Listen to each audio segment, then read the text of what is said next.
Hey guys, this is Godson Matthews and you are watching your favorite YouTube channel. आज हम इस chapter को खत्म कर देंगे class 9th surface area and volume. आखिरी के 3 क्वेश्चन बचे हैं एक्सरसाइज 13.4। ओके, आई होप आपने मेरा चैनल सब्सक्राइब कर दिया होगा, और नहीं करा तो भाई कर दो।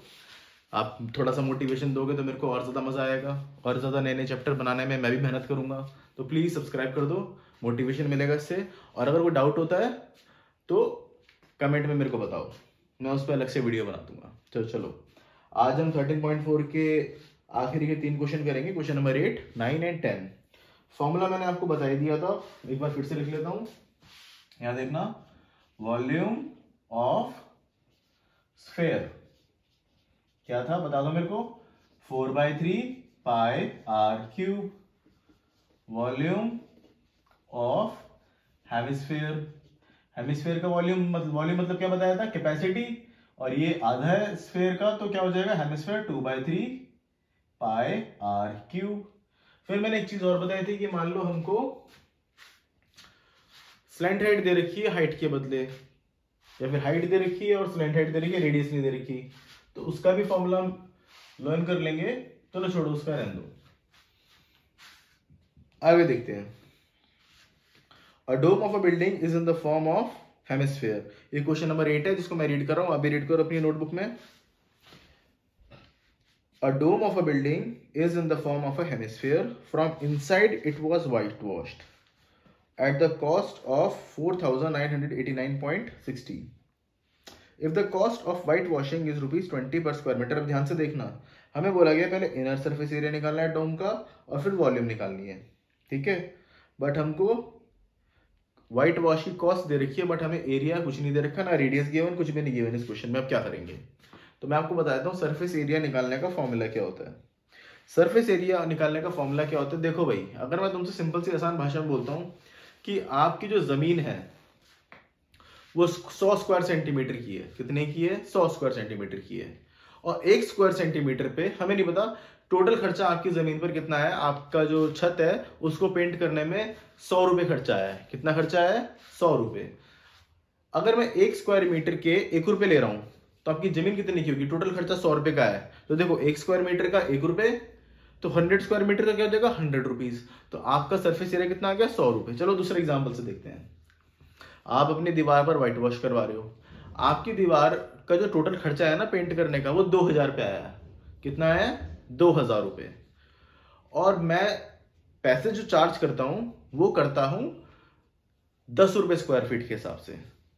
खर्चा 2000 रुपये है टोटल एक दीवार का, और मैं 10 रुपए स्क्वायर फीट के हिसाब से चार्ज कर रहा हूं। तो बताओ आपकी दीवार कितनी लंबी होगी? देखो 1 स्क्वायर फीट का 10 रुपए, तो 100 स्क्वायर फीट का कितना हो गया? बताओ भाई, 1 स्क्वायर फीट का 10 रुपए है, तो चलो 10 का बताओ। 10 स्क्वायर फीट का 100 रुपए हो जाएगा। 1 स्क्वायर फीट का 10 रुपए, 2 का 20 रुपए, 3 का 30 रुपए, 10 का 100 रुपए। तो 10 का 100 है तो 100 का कितना होगा? 100 स्क्वायर फीट का 1000 रुपए, और 200 स्क्वायर फीट का 2000 रुपए। तो टोटल खर्चा 2000 रुपए है, और एक के मैं 10 रुपए ले रहा था, तो आपकी स्क्वायर फीट कितनी निकली? 200 रुपए। आसान भाषा में बोले तो अगर हमको सरफेस एरिया ना की बनो तो कैसे निकालेंगे? ध्यान से देखना, सरफेस एरिया, ठीक है, ऑफ किसका निकालना है? डोम का। और डोम कौन सी शेप होती है? एक हेमिस्फेरिकल शेप होती है। कैसी शेप होती है? हेमिस्फेरिकल। दे भी रखा है in the form of hemisphere, ठीक है भाई। तो मुझे बताओ कि इसका तरीका निकालने का क्या होता है। सबसे पहले तो हमको जो भी टोटल कॉस्ट आ रखी है, टोटल कॉस्ट व्हाइट वॉश की है जिस भी चीज की, वो ऊपर लिखेंगे और डिवाइड कर देंगे कि वो पर मीटर स्क्वायर या पर सेंटीमीटर स्क्वायर जो भी हमें गिवन है वो कितनी ले रहा है। इसमें दे रखा है 20 रुपीज पर स्क्वायर मीटर, तो पर स्क्वायर मीटर वो कितना चार्ज करता है वो नीचे आएगा। ओके, चलो, तो टोटल कॉस्ट कितनी दे रखी है उन्होंने? 4989.60 4989.60 रुपीज, और पर स्क्वायर मीटर वो 20 रुपए चार्ज कर रहा है। कितना चार्ज कर रहा है? 20 रुपए। मैंने 20 लिख दिया। अब हम इनको डिवाइड कर देंगे तो हमारा सरफेस एरिया आ जाएगा हेमिस्फीयर का। अब ध्यान से देखना, डेसिमल हमको कंफ्यूज करता है, डेसिमल हटा दो। डेसिमल हटा दिया, नीचे कितना आ गया? 100। डेसिमल हट गया। अब देखो एक जीरो से एक जीरो कट गई। अब इस पूरे को मैं 2 से काटूंगा, 2 10 जा 20 और इसको काटूंगा कितना हो जाएगा, 2 2 जा 4, 2 4 जा 8, 1 इधर कैरी हो गया 18 हो गया, 2 9 जा 18, 9 हो गया, 2 4 जा 8, इधर 1 कैरी आ गया 16, 2 8 जा 16। कितना आंसर मिला हमें, 2 4 9 4 8 अपॉन में 10 इंटू 10, ये 10 और ये 10 मिलके बन गया 100। ठीक है, अब नीचे 2 0 है तो 2 डिजिट के बाद डेसिमल लगा दो, 249.48 और आंसर कौन से में आएगा, देखो पर स्क्वायर मीटर के पैसे ले रहा था ना, तो एरिया भी किस में आएगा, मीटर स्क्वायर में आएगा। आगे समझ में भाई। तो हमारा सरफेस एरिया तो निकल गया। और तरीका क्या है, सरफेस एरिया निकालने का तरीका क्या है, वो ये है, टोटल कॉस्ट अपॉन में पर सेंटीमीटर पर मीटर स्क्वायर या पर स्क्वायर मीटर। ओके, अब हमें निकालना है volume of the air inside the dome. अगर सरफेस एरिया हमारा आ गया हेमिस्फीयर का, तो वॉल्यूम निकालने के लिए हमको रेडियस चाहिए। क्या चाहिए, रेडियस। बट रेडियस हमारे पास है ही नहीं, हमारे पास तो सरफेस एरिया गिवन है। तो बता दो भाई सरफेस एरिया क्या होगा हमारा, ये कौन सा सरफेस एरिया है, ये कर्व्ड सरफेस एरिया है। हमें पता है ना टोटल सरफेस एरिया होता है कर्व्ड सरफेस एरिया तो वॉल्यूम का। कर्व्ड वाला कौन सा पार्ट होता है, अगर मैंने बनाया हेमिस्फीयर तो ये वाला पार्ट होता है कर्व्ड। ठीक है, इसको क्या बोलेंगे, curved surface area of hemisphere. But अगर मैं इसके साथ क्या लगा देता हूं, ये वाला पार्ट भी लगा देता हूं, ये जो फ्लैट पार्ट है, कौन सा पार्ट है ये, फ्लैट पार्ट, इसको भी जोड़ दूंगा कर्व्ड के साथ, तो फ्लैट प्लस कर्व्ड, ये बन जाएगा हमारा टोटल सरफेस एरिया TSA। ठीक है भाई, तो हमें पता है कर्व्ड सरफेस एरिया का फॉर्मूला क्या होता है हेमिस्फीयर का, बताओ भाई, CSA ऑफ हेमिस्फीयर, आप सबको याद होना चाहिए, हमने बहुत क्वेश्चन करे इस पे, 2πr²। अगर मैं TSA भी करवा देता हूं तो TSA का फॉर्मूला क्या हो जाएगा, इसी का ही 3πr²। मैं इस पे अच्छे से बता चुका हूं पहले वाली वीडियोस में, अगर आपने देखी है तो आपको पता होगा, अगर नहीं देखी तो दोबारा से आप जाके देख सकते हैं। चलो, तो अब हमको पता है कि कर्व्ड सरफेस एरिया निकला ये, क्योंकि पेंट करना है। अब पेंट ये वाला पार्ट तो हो नहीं सकता ना, ये कर्व्ड निकला है। तो अब हम क्या करेंगे, कर्व्ड सरफेस एरिया का फॉर्मूला लगा देंगे। किसके बराबर है curved surface area of hemisphere, 2πr²। According to question भाई हमको कर्व्ड सरफेस एरिया गिवन है, मैं 2πr² को 249.48 के बराबर कर दूंगा। ठीक है भाई, चलो अब 2 की वैल्यू तो पता ही है 2 है, पाई की 22/7 इंटू में r² इज इक्वल टू 249.48। अब हमें पता है r निकालना है, तो जो भी चीजें इस तरफ है उस तरफ ले जाओ, जो मल्टीप्लाई में है वो डिवाइड में, और जो डिवाइड में है वो मल्टीप्लाई में। तो चलो भाई देखो, r² क्या हो जाएगा, 249.48 मल्टीप्लाई 7 अपॉन में 2 इंटू 22। यहां तो कोई दिक्कत तो नहीं है, कुछ नहीं करा मैंने, बस सबको इधर से उधर ले गया। अब देखो आगे मैं क्या करूंगा, इधर साइड में करके बता रहा हूं, ध्यान से देखना। ठीक है, r² मेरा क्या आ गया, मैं यहां दोबारा से लिख देता हूं, 249.48 इसको ऐसे कर दो इंटू में 7 अपॉन में 2 इंटू 22। ठीक है भाई, अब डेसिमल मेरे को डरा रहे हैं, डेसिमल हटा दो, नीचे क्या आ गया 100, क्योंकि 2 डिजिट के बाद था, पीछे से 2 डिजिट के बाद डेसिमल था। ओके, अब मैं इसको काटना शुरू करता हूं, ये 249 है, 249। अब देखो डेसिमल हट गया, 2 1 जा, ये डेसिमल हट चुका है, अब 2 से काट देते इसको, 2 1 जा 2, 2 2 जा 4, 2 4 जा 8, 14 हो गया, 2 7 जा 14 और 2 4 जा 8। कितना आंसर आ गया, 1 2 4 7 4 इंटू में 7 को तो किसी से कटेगा नहीं, इसको ऐसे ही रखेंगे। अब यहाँ क्या आ गया 22 इंटू में 100। ओके भाई, अब ध्यान से देखना, 2 11 जा, और ये कितना हो जाएगा, 2 6 जा 12, 2 2 जा 4, 2 3 जा 6, 2 7 जा 14। ओके, अब हम यहाँ पे 11 का डिविजिबिलिटी रूल लगा लेंगे। 11 का डिविजिबिलिटी रूल क्या कहता है कि अगर हम ऑल्टरनेट प्लेसेस को ऐड करेंगे तो उनका सम या तो 0 आना, उनको उनका डिफरेंस है तो 0 आना चाहिए, 11 का मल्टीपल आना चाहिए। देखो भाई यहाँ पे डिविजिबिलिटी रूल देख लो, 11 को मैं कैसे, मेरे को कैसे पता चल गया कि कट जाएगा ये, 6 2 3 7 है ना, ध्यान से देखना, 6 2 3 7। ऑल्टरनेट नंबर देखो 6 3, कितना होता है इनको जोड़ देंगे तो 9। अब ये वाले देखो ऑल्टरनेट नंबर 2 7, इनको जोड़ने पर कितना आ रहा है 9, और इनका डिफरेंस करेंगे तो 0 आना चाहिए, या फिर 0 का या फिर 11 का मल्टीपल। तो ये 0 आ रहा है तो मुझे ये तो पता चल गया ये कट जाएगा। तो काटना है, 11 1 जा 11, 11 5 जा 55, कितना बच गया उधर 7, तो 73 है, 73 से छोटा क्या आएगा 66, 11 6 जा 66, फिर क्या बच गया 7, और 11 7 जा 77। तो क्या मिला हमें 5 6 7 इंटू में 7 अपॉन में 100। ओके, अगर मैं इसमें से 7 कॉमन ले लूं, देखो इसको मैं ब्रेक कर रहा हूं, मेरे को यहाँ पे 56 दिख रहा है, ध्यान देखना, आपको भी दिखना चाहिए, 56 अलग से दिख रहा है, 7 अलग से दिख रहा है, आपको भी दिख रहा है। तो देखो ये आर स्क्वायर है, आर स्क्वायर, तो आर स्क्वायर देखना ध्यान से कितना आएगा 56 में। अगर मैं 7 को अलग करूंगा, ब्रेक करूंगा, तो देखो 7 8 जा 56 और 7 1 जा 7, तो मैं इसको ऐसे लिखता हूं 7 इंटू 81 इंटू में 7 अपॉन में 100। अब मैं क्या कर दूंगा, देखो 7 को 81 से मल्टीप्लाई करेंगे यही आएगा, और मेरे को कैसे पता चला, मुझे पता चला कि मैंने 81 को 7 से, 56 और 7 को मैंने अलग अलग देख लिया। ओके चलो, अब मैं क्या कर रहा हूं, r square is equal to, दोनों तरफ रूट कर रहा हूं, दोनों तरफ क्या कर रहा हूं रूट, इस पे भी रूट कर दिया और इस पूरे पे भी रूट कर दूंगा।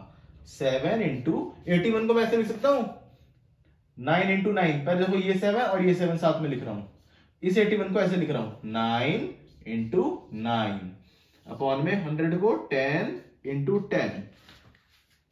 अब देखो स्क्वायर से रूट कट जाएगा, ये रूट बोथ साइड कर दिया, आर कितना आ गया, ध्यान से देखना, हमें पता है जब रूट हटाता होता है तो हम दो में से एक पेयर बाहर ले लेते हैं, 7 के 2 पेयर है, एक बाहर आ गया, मल्टीप्लाई 9 के 2 पेयर है, एक बाहर आ गया, 10 के 2 पेयर है, एक बाहर आ गया, 7 9 कितना होता है 63। तो रेडियस हमारी कितनी आ गई, देखो भाई 63 अपॉन में 10, तो रेडियस यहां लिख रहा हूं मैं, ठीक है, देखना मैं रेडियस यहां पे लिख रहा हूं साइड में, रेडियस कितनी आ गई हमारी आर 63 अपॉन में 10। ओके, मैं डेसिमल नहीं लगा रहा क्योंकि मेरा काम क्या है, मेरा काम अभी खत्म नहीं हुआ, मुझे अभी वॉल्यूम और निकालनी है, ठीक है, मुझे वॉल्यूम अभी और निकालनी है, तो मेरा अभी रेडियस कितनी है 63 अपॉन में 10। ओके चलो, अब पर्पस क्या है, रेडियस तो निकल गई बट रेडियस थोड़ी निकालनी थी, क्या निकालना था वॉल्यूम। वॉल्यूम के लिए क्या करेंगे, अब आर निकल चुका है, वॉल्यूम का फॉर्मूला बोला, वैल्यू पुट करो, चलो फटाफट करना शुरू करो। Volume of the air inside the dome, ये निकालना है, ये बिठा रहा हूं मैं, स्क्रीनशॉट ले लेना, जिसको समझ में नहीं आया हूं आराम से बाद में देख लेना। चलो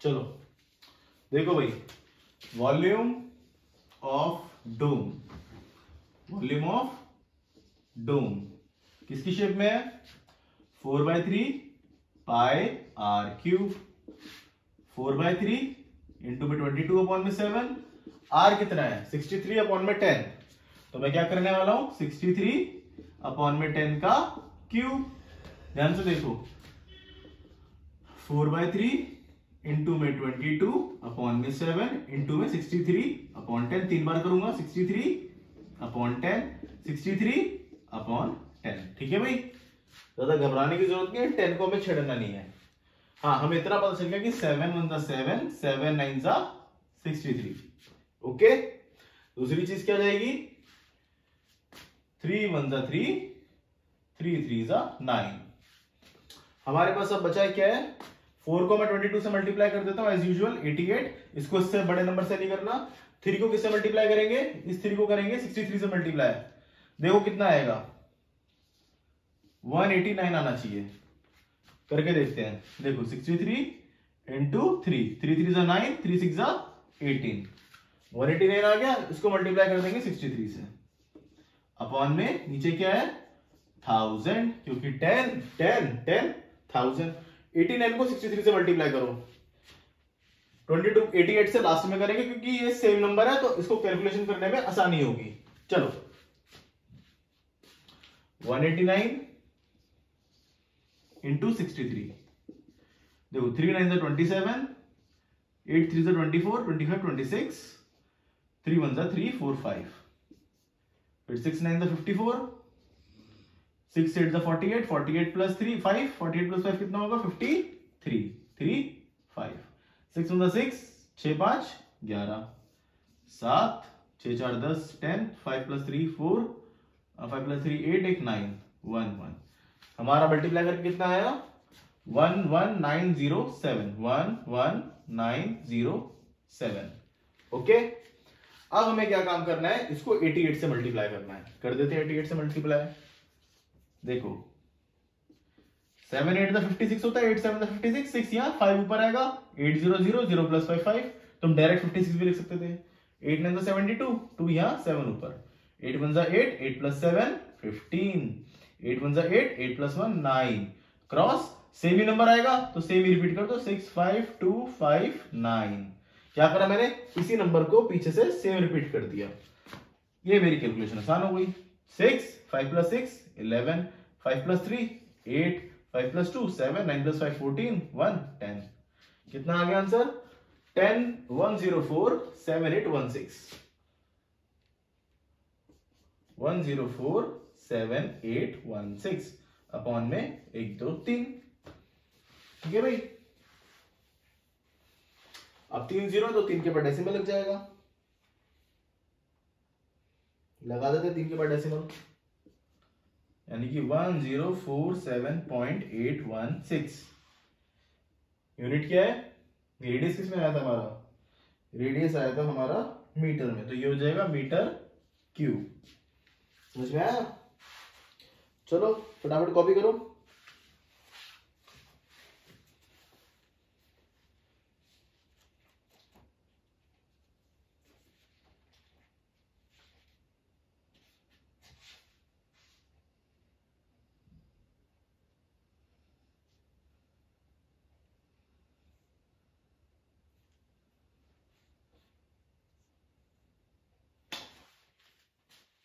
एक मिस्टेक कर दी भाई, फॉर्मूला 4/3 नहीं है, वॉल्यूम ऑफ डोम हेमिस्फीयर था ना तो 2/3 था, क्या था ये 2/3, तो ये 2/3, तो ये कितना हो जाएगा 44, कितना होगा ये 44। ठीक है भाई, और अगर ये 44 होगा तो इसको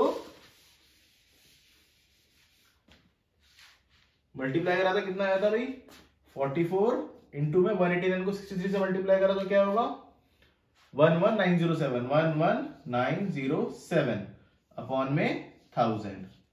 ठीक है, तो क्या करेंगे हम,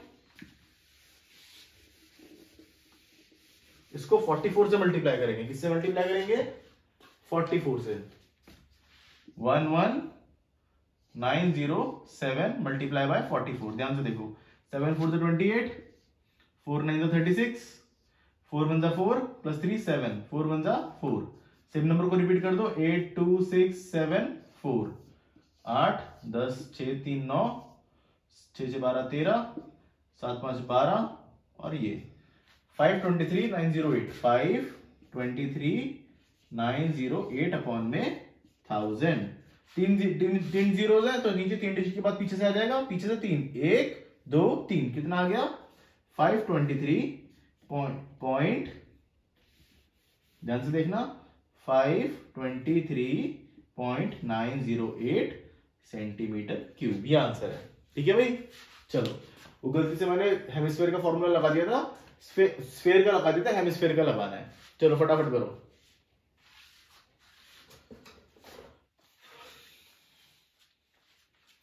इन चीजों का भाई तुम्हें भी ध्यान रखना है, एग्जाम में गलतियां हो सकती हैं ऐसी कि फॉर्मूला सब लगा दिए, कैलकुलेशन सब सही लेकिन आंसर गलत। तो इन चीजों का बहुत ध्यान रखना है। चलो स्क्रीनशॉट ले लो, मैं मिटा देता हूँ, फिर अगला करना है हमें क्वेश्चन नंबर 9।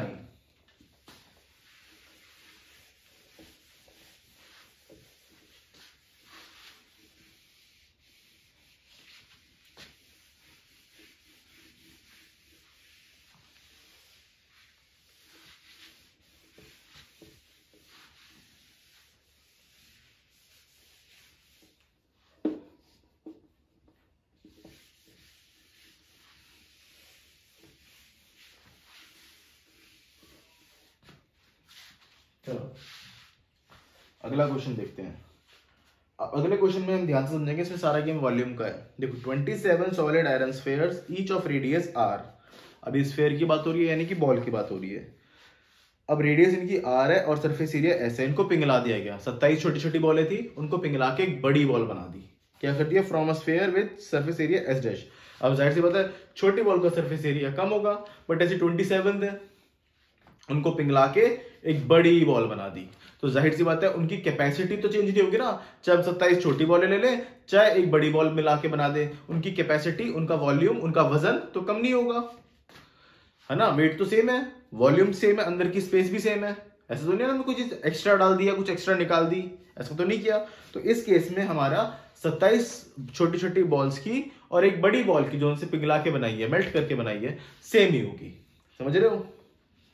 चलो तो क्या करेंगे हम, हमें find the radius r dash, मतलब हमें न्यू जो बड़ा वाला बॉल है उसकी रेडियस बतानी है क्या होगी।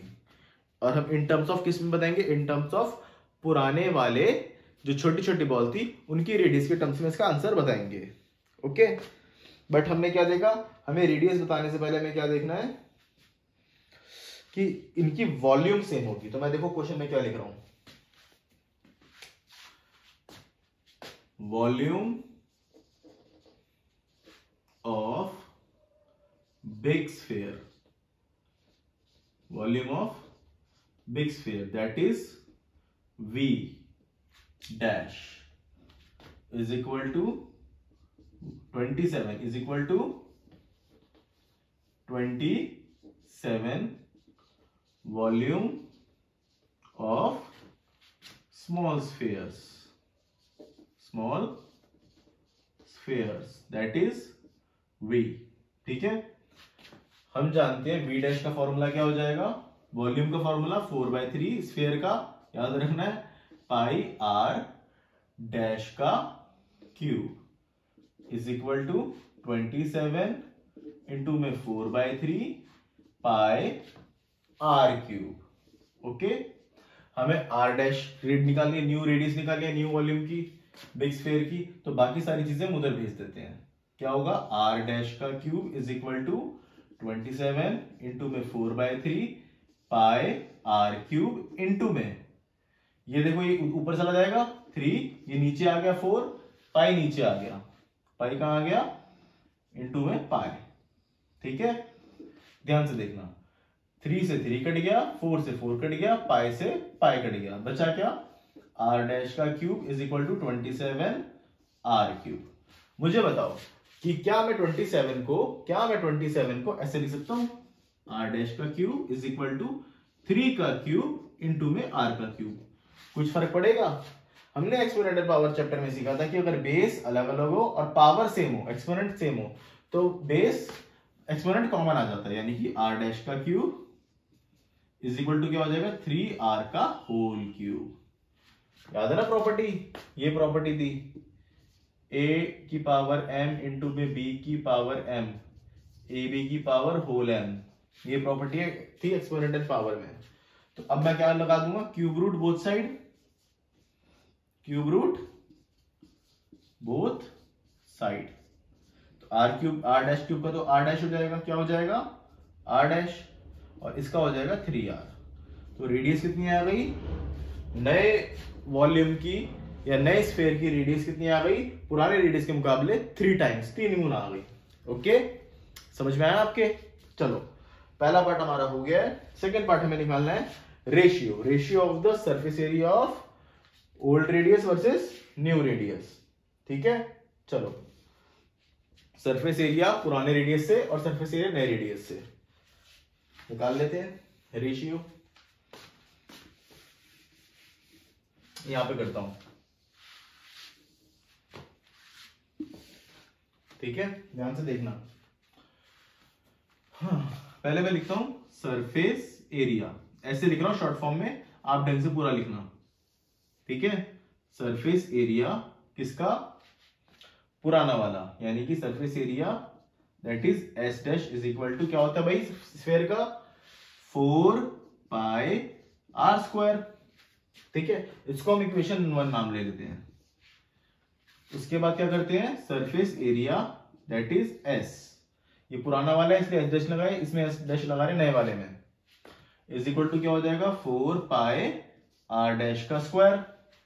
इसको इक्वेशन 2 नाम दे देते हैं। क्या नाम देते हैं, इक्वेशन 2। डिवाइडिंग इक्वेशन 1 फ्रॉम 2, क्योंकि हमें रेशियो निकालना है तो डिवाइड करेंगे, रेशियो का मतलब ही डिवाइड है। डिवाइडिंग इक्वेशन 1 फ्रॉम 2, समझ में आई भाई, रेशियो में हमेशा डिवाइड करते हैं। तो क्या हो जाएगा, ध्यान से देखना, क्वेश्चन ने बोला एस अपॉन एस डैश, यानी कि s upon s dash. S क्या है 4 पाई आर स्क्वायर और एस डैश क्या है 4 पाई आर डैश का स्क्वायर। बट हम जानते हैं कि आर डैश की value in terms of r क्या होगी। पहले देखो 4 पाई से 4 पाई कट गया, तो आर की वैल्यू तो एस अपॉन में एस डैश कितना हो गया आर स्क्वायर, और आर डैश की वैल्यू क्या होगी पुराने वाले आर के टर्म्स में 3r, तो आर डैश की जगह मैं 3r लिख सकता हूं, लिख देता हूं 3r का स्क्वायर। कितना हो गया ये, ध्यान से देखो, s अपॉन में s dash is equal to r square. अब यहां देखना 3 का स्क्वायर, ये 3 का स्क्वायर करेंगे 9, और r का square r square, r square से r स्क्वायर कट गया, यहां पे तो 1 है, कट गया तो क्या मिला हमें, s अपॉन में s डैश क्या मिला, s अपॉन में s डैश हमें मिला 1 अपॉन में 9, कितना 1 अपॉन में 9, दैट इज 1:9। समझ में आया, चलो फटाफट से स्क्रीनशॉट ले लो, उसके बाद हम आखिरी क्वेश्चन करेंगे और फिर आपका ये चैप्टर खत्म हो जाएगा। बड़ा लंबा चैप्टर था, 4 एक्सरसाइज थी, हालत खराब हो गई। मैं मिटा रहा हूं, स्क्रीनशॉट ले लिया आपने, ले लो चलो।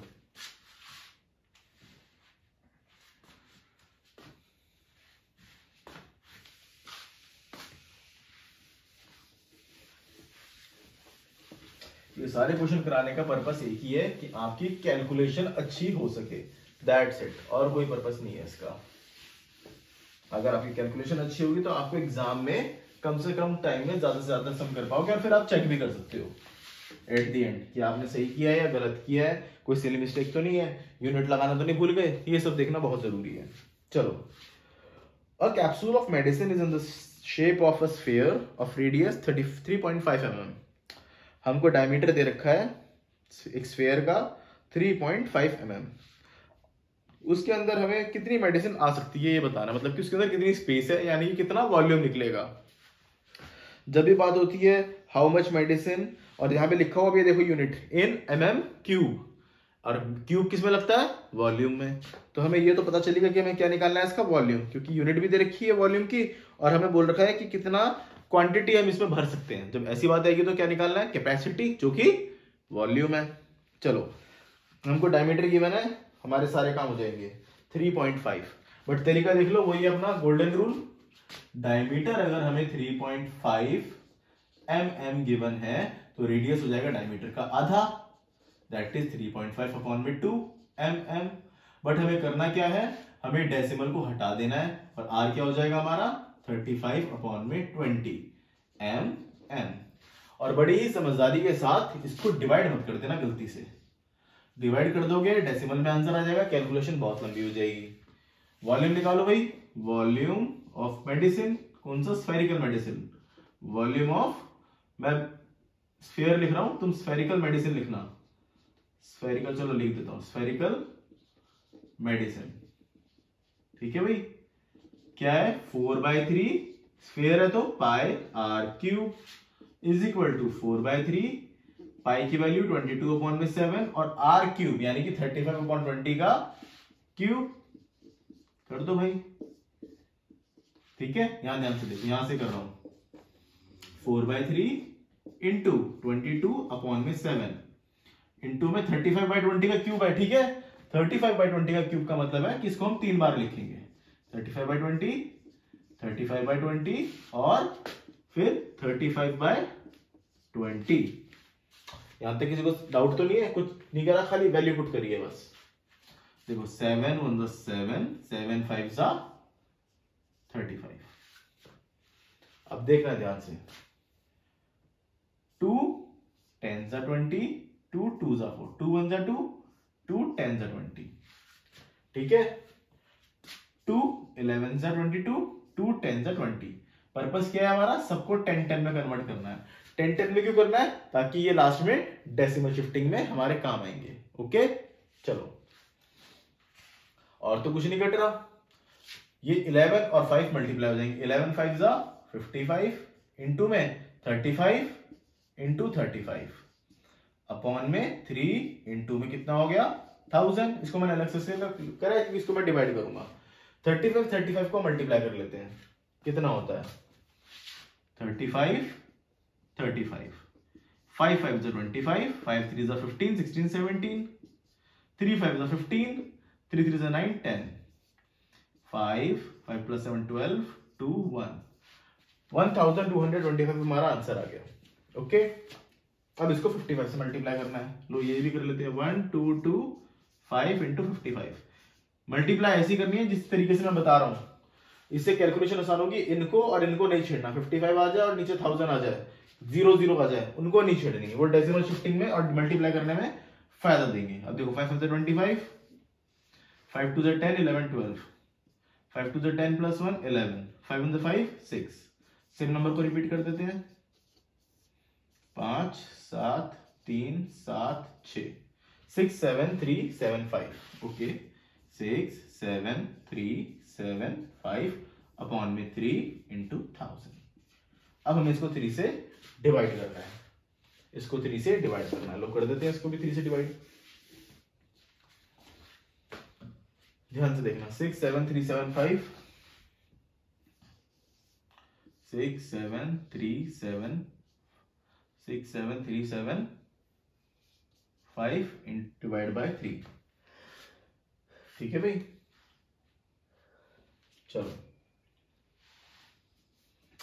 3 to the 6 0 7, 3 to the 6 7 minus 6 1, 3 13 आ गया, 3 4 12, 1 7 आ गया, 3 5 15 माइनस करा 2 आ गया, 5 3 8 24 माइनस करा 1 आ गया, डेसिमल 0, 3 3 9 और ऐसे 3 3 आता रहेगा।